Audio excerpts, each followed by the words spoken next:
So here is the land base from the deck. As I said earlier, not having red mana is pretty terrible. You are an aggressive deck, so you want to be casting your red spells on turns 1 and 2 and have access to 2 red mana to do multiple things with red mana during your turn or someone else's turn, or the end of someone else's turn. So I would advise against switching out any of the lands. Let's take a closer look to see what we have here. Also of note, Isochron Scepter can sort of help you cheat out certain spells, but that doesn't happen very often. So we have 4 Arid Mesa, 4 Marsh Flats, obviously, 3 color decks. So we have 3 Blood Crypt and 4 Sacred Foundry. 4 Sacred Foundry, from testing, I found out that you want to have access to white more than you want to have access to black, because you are wanting to cast your removal spells, Path to Exile and Lightning Helix, to keep you from dying. You do not care too much, or you care less, if you can't cast a Dark Confidant or a Blood Chief Ascension.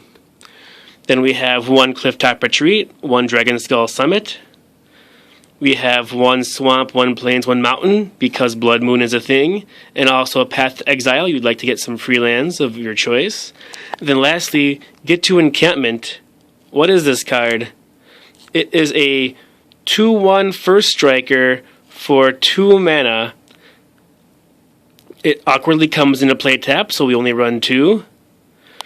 However, this is pretty efficient for attacking and also for blocking. First strike plus burn is a pretty good defense and pretty good way to keep on attacking. I would describe this special as an aggro tempo deck. Simian Spirit Guide allows for a very strong turns 1 and 2, in which you can play your 2-drops starting on turn 1, and then back it up with some of the best removal cards in the format, and also some of the best aggressive cards in the format. Isochron Scepter and sideboard card choices allow you to outgrind and outdraw your opponents, in addition with help from Dark Confidant. Therefore, I feel that this deck does not have a particularly bad matchup against anything else in the format. Now we have our 2-drops. First is Isochron Scepter. Maybe you weren't playing in Magic in 2003, so I'll read this card for you. Isochron Scepter, 2 generic mana. Imprint. When Isochron Scepter comes into play, you may remove an instant with converted mana cost 2 or less from your hand and imprint it on this guy. 2 tap. You may copy the imprinted card and play the copy without paying the mana cost. Ideally, you equip Burn to it and burn things. However, you can make some pretty bad decisions with it too. In addition to mana fixing, you have to worry about putting 1 mana spells on Isochron Scepter and then not being able to cast them when you want to. In addition, this card will be a target games 2 and 3. Turn 1 Isochron Scepter is pretty awesome game 1, but I would wait off on playing it games 2 and 3 until you have 4 mana available and you're able to at least get it off once.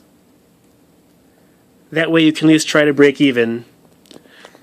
Dark Confidant, my personal favorite turn 1 play, although it might be better to play it on turn 2 since this creature sort of acts as a lightning rod for bolts. Lastly, Eidolon of the Great Revel.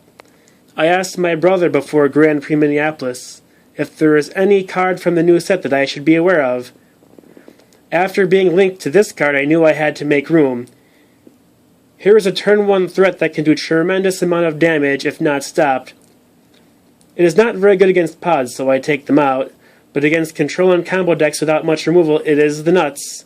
For example, turn 1 against Scapeshift or turn 1 against Tron, especially on the play, equals lots of damage to the dome. Next we have our 1-drops, first being Goblin Guide. It surprised me that this card wasn't in the original build, but then I realized it didn't need to be. Punishing Fire was just strictly better and recyclable and also removal. And also Countryside Crusher is a better attacker and blocker and also had the bonus of drawing you a business card every single turn. Nowadays this guy is pretty much an aggro staple. He's also a good lightning rod as well. Secondly, we have Blood Chief Ascension. Let me read this card since you probably don't know what it does. 1 black for an enchantment that says, at the beginning of each end step, if an opponent lost 2 or more life this turn, you may put a quest counter on this guy.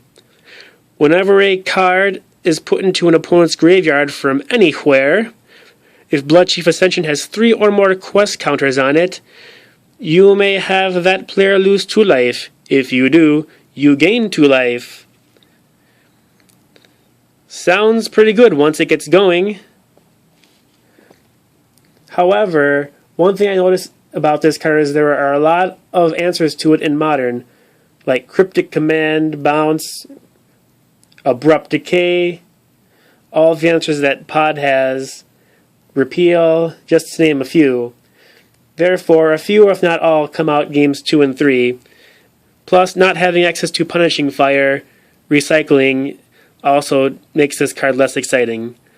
It's still pretty nutty once it gets online, though. Lastly, we have the cards to put on Isochron Scepter.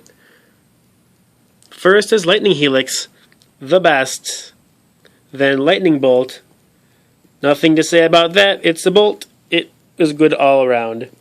Then we have Burst Lightning, which is bad bolt, but sometimes you just need to kill a 1-drop, be it Delver, Goblin Guide, or some sort of mana dork, you name it.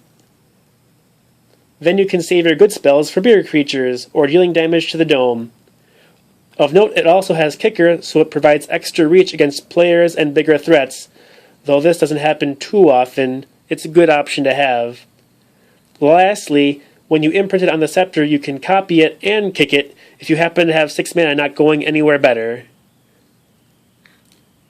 And then Path to Exile is an excellent 1-drop removal for almost anything, especially good against Wormcoil Engines and Voices of Resurgent and Kitchen Sphinxes. Though some games, just getting rid of one opponent blocker by using 1 mana and crashing over for more damage will be enough to skate through to victory. And lastly, Terminate. Sometimes you just need to kill things. Much like Path to Exile, there isn't much that this can't kill. Since you have essentially an army of 2-power dudes, having removal for something greater than a power of 2 is a good plan to have. Ta-da!